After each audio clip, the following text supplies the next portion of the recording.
hakikisha unaishi maisha ya Emmanuel. Emmanuel tafsiri yake ni Mungu pamoja nasi. Malaika Gabrieli alimwambia Mariam, tazama utamuita huyo mtoto Yesu Emmanueli, maana Mungu pamoja nasi. Mungu pamoja nasi. Ishi maisha ya Emmanuel kwenye maisha ya kwako. Hata kitu chochote unachokifanya, hakikisha unaenda pamoja na Mungu. Mungu alimwambia Musa, nitawapa ninyi malaika aende nanyi.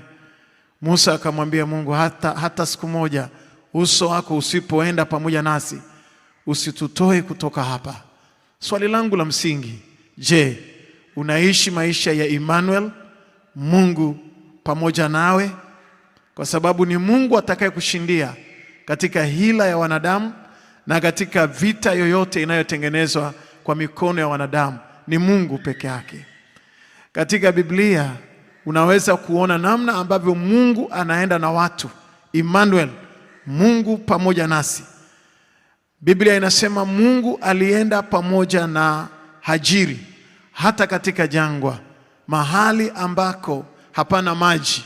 Mungu aliyagusa macho ya Hajiri, akaona maji katikati ya jangwa. Maisha ya Emmanuel, Mungu pamoja nasi.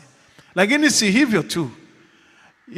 Yusufu alipokwenda gerezani, Biblia inasema Mungu akawa pamoja na Yusufu mle gerezani. Kwa maana ya kwamba hapana mahali ambako Mungu wako anashindwa kuwa pamoja na wewe. Akawepo pamoja na Yusufu mle gerezani. Akaunga foleni ya ugali wa maharage mle gerezani pamoja na Yusufu, mpaka alipomtoa kutoka gerezani akawa waziri mkuu wa nchi. Maisha ya Emmanuel, Mungu pamoja nasi. Ni maombi yangu Mungu akupe kuwa pamoja nawe katika kila kitu unachokifanya.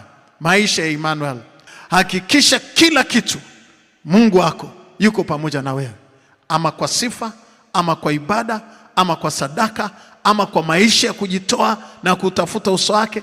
Lakini hakikisha kila hatua yoyote kwenye maisha yako unaenda pamoja na Mungu. Na mimi nataka nikuambie, hautajuta.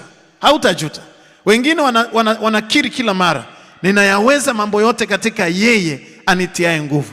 Lakini huyu akutiaye nguvu hayuko ndani yako. Pengine umefanya dhambi, umefanya uasi, umejitenga na Mungu wako. Lakini maisha ya Emmanuel ni maisha ya ushindi